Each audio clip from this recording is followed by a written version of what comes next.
अस्सलाम वालेकुम। सबसे पहले मैं आप सभी हजरात की खिदमत में और ख़ुसूसन इमाम ज़माना की खिदमत में छठे इमाम का पुरसा पेश करना चाहता हूँ।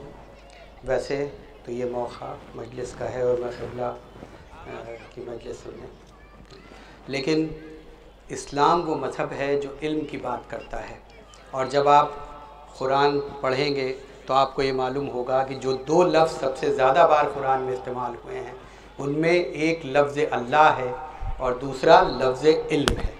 यानी अगर सही तरतीब के हिसाब से सूरों को देखा जाए तो जो पहली आयत आई है वो इक़रा से शुरू होती है, यानी पढ़ने से शुरू होती है। तो इस्लाम में इल्म पर बहुत ज़्यादा ज़ोर दिया गया है और छठे इमाम के रेफरेंस से, उनकी शहादत के उन्वान से या उनकी विलादत के उन्वान से कोई मजलिस, कोई महफ़िल, कोई प्रोग्राम हो और इल्म की बात ना हो तो इल्म की बात ज़रूरी है।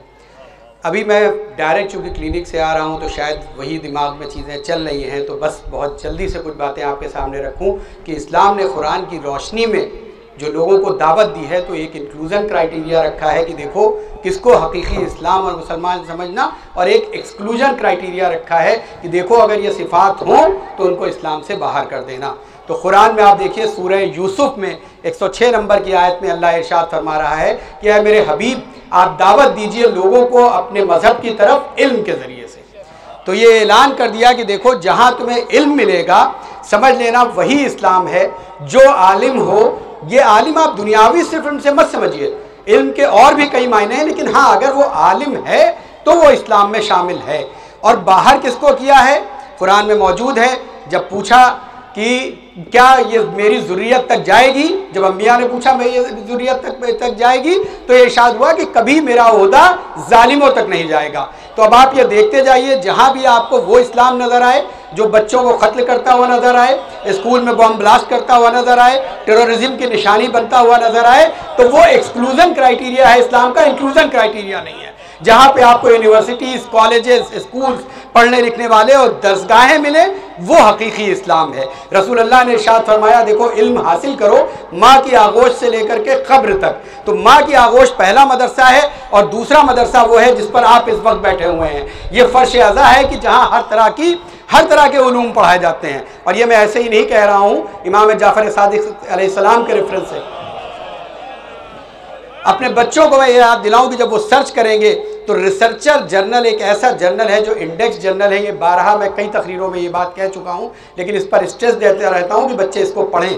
तो जब आपको रिसर्चर्स में एक आर्टिकल पढ़ेंगे 2014 का, researcher journal Najaf university, Qom university या तेहरान यूनिवर्सिटी से निकलने वाला जर्नल नहीं है, ये न्यूयॉर्क से पब्लिश होता है और ये इंडेक्स जर्नल है। पेपर ज़रूर ईरान का है लेकिन जब वो कई मंजिलों से गुजरता है तभी इन जर्नल्स में पब्लिश होता है। उसमें जो इमाम जाफ़र सादिक अलैहिस्सलाम की यूनिवर्सिटी का जिक्र है तो उसमें ये क्लेम किया गया और ये बात नकल की गई है कि ये प्रोबेबली इस्लामिक वर्ल्ड की तो पहली यूनिवर्सिटी है, इस्लामिक एंड क्रिश्चियन वर्ल्ड की पहली यूनिवर्सिटी थी। और अगर आप और एंशियंट सिविलाइजेशन देखें तो हो सकता है आपको कुछ और यूनिवर्सिटीज़ मिलें, लेकिन वो भी सारे क्राइटेरिया जो यूनिवर्सिटी के होते हैं उनको फुलफिल नहीं करते हैं।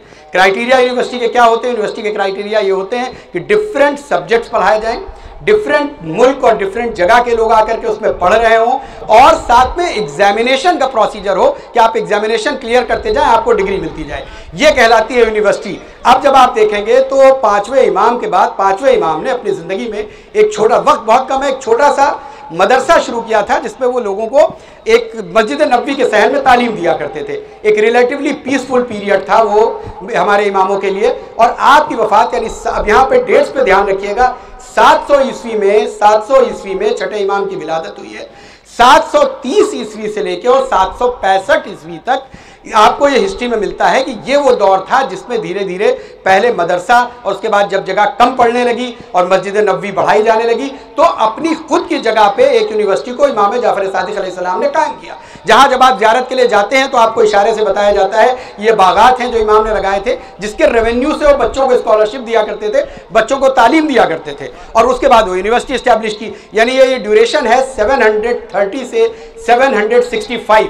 और उसके बाद जब आप गूगल पर सर्च करेंगे और पहली यूनिवर्सिटी तलाश करेंगे जो मौजूद हो या जिसके निशान मिले, तो पहली यूनिवर्सिटी 830 ईस्वी में मिलेगी जो मोरक्को में है, जो अभी भी मौजूद है, अभी भी डिग्री प्रोवाइड कर रही है। और वो दो लेडीज ने बनवाई थी, जिनमें एक का नाम फातिमा इब्ने फहरी था।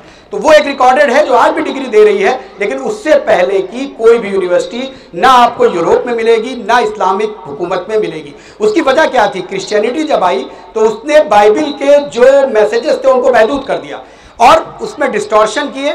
जो भी टीचिंग ऐसी होती थी साइंस की जो बाइबल के अगेंस्ट होती थी, वो उसको एक्सेप्ट नहीं करते थे। इसीलिए इसको डार्क एजेस ऑफ क्रिश्चियनिटी भी कहते हैं। और फिर उन्होंने स्कूल की फॉर्मल एजुकेशन 17th और 16th सेंचुरी में शुरू की। लेकिन इमाम ने जो यूनिवर्सिटी स्टैब्लिश की थी, जिसमें 13 सब्जेक्ट पढ़ाए जाते थे और आपके तमाम शागिर्द मौजूद थे, वो 730 से और 765 ईस्वी के बीच के है। तो एक तो ये हमें मालूम होना चाहिए। दूसरा, आप देखिए यहाँ पर, बस अपनी बात को ख़त्म कर रहा हूँ। बच्चे यहाँ मौजूद हैं और लोग मौजूद हैं। अगर मैं उनसे एक सवाल करूं कि फादर ऑफ फिलॉसफी कौन है, किसको फादर ऑफ फिलॉसफी माना जाता है? आप गूगल पे भी सर्च करेंगे तो आपको फादर ऑफ फिलॉसफी मिलेगा। किसका नाम मिलता है? सोक्रेटिस का। लेकिन बहुत गौर से बच्चे हमारी बात सुने, पूरे लिटरेचर में पूरी कहीं पे भी सोक्रेटिस के नाम से लिखा हुआ आपको एक पेपर भी नहीं मिलेगा। कुछ भी लिखित जिसको आप कहते हैं या डॉक्यूमेंटेड सोक्रेटिस के नाम से लिखा हुआ नहीं मिलेगा। सोक्रेटिस का शागिर्द थे प्लेटो, ठीक है, और उनके बाद अरिस्टोटल आए। अरिस्टोटल ने उन सब चीज़ों को जमा किया और उनको कंपाइल करके जब बुक की शक्ल दी तो वो फिलॉसफी के एक बहुत बड़े लिटरेचर के रूप में सामने आई। लेकिन मॉडर्न ऑफ फिलॉसफी किसको एक्सेप्ट किया गया? सोक्रेटिस को एक्सेप्ट किया गया। ये बात मैंने क्यों कही? ये बच्चों को मुतवज्जे करने के लिए कि आज आपसे जब पूछा जाता है फादर ऑफ केमिस्ट्री कौन है, तो आप कहते हैं जिबर या जाबिर इब्ने हय्यान। जिबर आप पढ़ेंगे, एक एंशिएंट केमिस्ट्री के फादर हैं, एक मॉडर्न केमिस्ट्री। लिवाशिए मॉडर्न केमिस्ट्री के फादर हैं। लेकिन जब आप एंशिएंट केमिस्ट्री सर्च करेंगे तो जिबर, जिनको जाबिर इब्ने हय्यान कहते हैं, और ये बिल्कुल क्लियर है कि जाबिर इब्ने हय्यान जो थे वो छठे इमाम के शागिर्द थे। तो शायद अगर हम इस चीज़ को उस चीज़ से इक्वेट कर लें तो जो मर्तबा आपने वहाँ पे सोक्रेटिस की, आपने उसके अरिस्टोटल की रिटन डॉक्यूमेंट से सोक्रेटिस को फादर ऑफ फिलॉसफी के तौर पे दिया, तो आज की डेट में फादर ऑफ मॉडर्न और फादर ऑफ एंशिएंट केमिस्ट्री कहलाने का हमारे छठे इमाम के अलावा किसी को नहीं है। तो ये बातें सिर्फ इसका आपको मुतवज्जे करने के लिए थी। और बस अब मौलाना आपके सामने पेश